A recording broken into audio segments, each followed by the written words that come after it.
A one-on-one conversation with Malam Baba Yusuf, a strategist, policy advisor, public intellectual, and group CEO of Global Investment and Trade Company, who comes from Kano. Malam, welcome back to Inside Sources. Thank you for having me yet again, Prof. All right, Always good to be here. Oh, thank you so much. So let's just get right to it. Can you define the northern dynamic in Nigeria's politics? There are a lot of things around the north. You know, there are questions of the number, there are questions of the ethnicity, religion, regional dimension, the core north and the north central. You know, so there are many areas that we can go to. But I want you to define it. What do you mean when you talk about the northern dynamic in Nigerian politics? Thank you very much for having me, and thank you for speaking about this very important topic. Well, the northern dynamics, I think, since we are discussing this, is about power dynamics, basically. And you've mentioned already some of the key drivers of that dynamic, or the variables, if you like, of that dynamic: ethnicity, religion, you know, the location, that is the geography itself, and the demography, by the way, of the people of northern Nigeria. Very interesting. We'll talk about it later. And the position of the North within the political calculus of Nigeria over time, right from pre-independence, post-independence, and coming down to the Fourth Republic. Right. And the role the North has been playing in general, and also when we compartmentalize the North, whether it is Northwest, Northeast, North Central, in the scheme of things, in terms of politics, in terms of governance. Right. And then further down the line, we can now evaluate those key issues within the power dynamics conversation, and then talk about going forward. Okay, so let's take it from the point of view of the essence of politics, which is power. Yes. So if you look at Nigeria's history, I guess even up until probably the beginning of the Fourth Republic, there is we've had more presidents, you know, from the north. Yes. Clearly, the northern political elites, they have held sway in the country, you know, more than any other part of the country. That's correct. So will you say, or will you think that that leadership, you know, the fact that northern elites, political elites have held power, will you say that it has reflected significantly positively for the people of the North? Absolutely not. We have held sway directly and indirectly, covertly and overtly, both in the civilian dispensation or democratic dispensations and in the military juntas, including pre-independence. And therefore, it goes without saying that the expectation is, first of all, the value the leaders from North individually and collectively have brought to the national, if you like, theater of power, of governance, of administration in moving Nigeria forward, social, economic, whatnot. Right. And then you go back and say, how has the opportunity of leading Nigeria more than any other region benefited northern Nigeria? Yeah. In terms of the states where those people that led us came from, those leaders, permit me to say, came from, or in terms of the entire region itself? And the answer from me is we have successfully been able to backslide into the abyss of backwardness more than any other region in Nigeria, which is a paradox. It is. It is not to say that because someone becomes the president of Nigeria from northern Nigeria, the expectation is he should make northern Nigeria better than any other part of Nigeria. But when we are discussing this, Prof, we must also contextualize this conversation and talk about leadership. Yeah. And when I'm speaking today, I'm not just speaking about what I call the focal point leader. That is the leader at the top. That is the president or prime minister or head of state. I'm talking about what I call the leadership value chain in my book. And that is governors. The entire leadership framework. The governors, the parliament, senators, House of Reps, Right.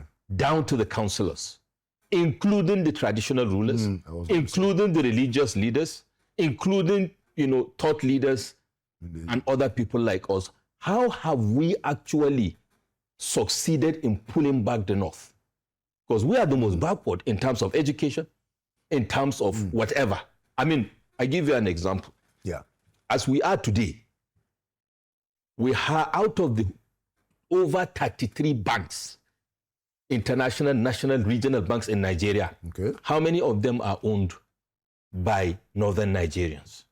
How many of the insurance companies and financial institutions are owned by Northern Nigerians? The last time I checked, out of over 30 banks in Nigeria, I think one or two are where you have substantial number of Northerners that have stake in those banks. How many of them in the insurance sector? How many of them in the manufacturing sector? Apart from Alhaji Ali Dangote and Alhaji Abdul Samad Isiaka Rabiu. How many Northerners that have held position of power or that had opportunity to be in the corridor of power that have actually added that value back to their people by giving back or by making the requisite impact when given the opportunity? How many of the private universities in Nigeria today are owned by Northern Nigerians? How many out of these leaders that have led from the presidency down, how many of them actually run private scholarship programs that support their own people from their constituencies, respective constituencies, or from their states, from money from their pocket or money they even stole from government, for example? And yet we have over 10 million children out of school in Northern Nigeria. Wow. How many of those leaders, for example, have even a pure water running factory in the villages where they come from? Having been most of them, interestingly, 70% of the leaders in Nigeria today, the political leaders, actually come from very humble backgrounds. And you go back and I did an assessment and realized there's nothing. So if you look at it from all that, and when you compare with Southern Nigeria, you now realize that there is something amiss. Because it's not just about having the leader at the top from Northern Nigeria, which we have had. It's about a leadership value chain. It's about a mindset of a people and the contagious nature of a making people mindset and what it does to an entire generation of people. For example, the Odua Group. The Odua Group is a company that is owned by the southwestern states. Right? Today, the Odua Group has over about 4% stake in Wema Bank. Wema Bank is a southwestern bank, not supported by government. For you to say maybe it's a southwesterner that came to support it, their own people, their own leaders. Today, Wema Bank is a 75-year-old bank that has successfully qualified for recapitalization, 200 billion. They've done that. One of the oldest in Nigeria, right? From Southwest. And the chunk of the owners, 85% of the people that own these banks in Nigeria are from either South, Southeast, or Southwest. I'm speaking to our northern leaders with profound respect and our colleagues to listen to what I'm saying with an objective mind. Unless we do, though, we can't go forward. And by the way, let me put a caveat here. I'm not cutting slack to the other regions of Nigeria. I was going to say, Hello, brothers and sisters, compatriots, hold it as a mirror to your region. I'm re-echoing this because having had the opportunity, we should be better as Northern Nigeria. I'm enjoying your analysis, but I want us to make it a conversation so that you can also touch quite a lot of issues. Very well. So, do you think that, because I want us to talk about why it is so, and then conclude with a way forward. Okay. Now, do you think that religion, the way the religion is practiced, not the religion itself, but the way it is being practiced, and I'm just putting this out just to, I want you to talk about the role of religion in where Northern Nigeria is today? Or what do you think is responsible for the fact that you've had a tremendous amount of political sway held by Northern leaders, at the federal level, And even in the States, you talked about it, human capital development, whether it is health or education, is terrible across the country, but it's even worse in northern Nigeria. Yeah. In northern Nigeria, we have that tough problem of our Nigerians, who are all over the place. Yes. And we have political leaders, we have rich people, and it doesn't seem to be a problem that can be solved. I know it can be solved, but over the years. So I wanted to ask you, is religion a factor? Is the way religion is practiced a factor, or what do you hold responsible for this situation? Mala? Well, I say this: religion is not not only responsible for the situation in the north; it is responsible for the situation in Nigeria. Mm-hmm. Prof. Islam and Christianity, not because the religions in themselves are the crucial factors, but because of our nature as a people. I keep on saying that Nigerians are very religious people, but we are not godly. Yeah, I was going to say now, if I speak from an Islamic perspective as a Muslim, I will not be fair, because North is not just a region of Muslims. It's also a region that has Christians. Yeah. It's a region that has people that are animists and people that are even free thinkers. Yeah. But it is safe to say there's a majority of Nigerians that are Muslims in northern Nigeria. But I'm speaking to make us understand that if we need to address this issue, we cannot micro this conversation to Islam alone. There is a lot of importation, whether directly or indirectly, consciously or subconsciously, of culture, of eroded values, and mixing it with religion and calling it religion. Cherry picking the tenets and core values of religion and saying is pretending it's a religion. And that is how we lost our way. And that is how even the religious leaders, whether in the pulpit or in the pulpit, whether it is like in the Christianity or in Islam, you have daily a reduction in the number of religious leaders that can speak truth to power, that can actually guide and be the thought leaders and be the torch bearers of a people, which they should be. That is the beginning of the problem. As a Muslim, I can tell you, first of all, you ask yourself, how do we as Muslims end up with the highest number of beggars in Nigeria when there is a strong rebuke and a strong injunction against this kind of begging in Islam?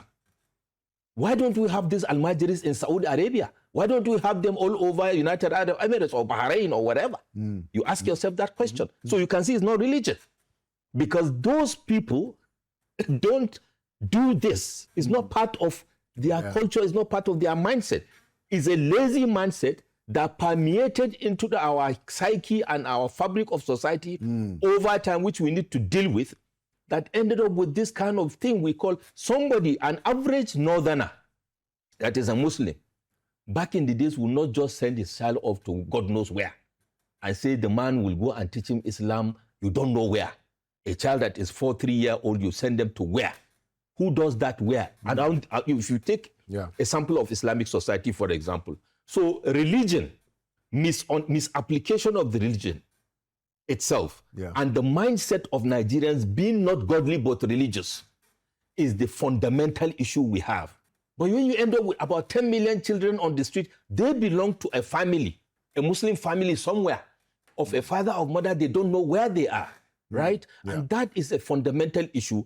And the governors or our presidents from the north who became presidents are still grappling on how to deal with this issue.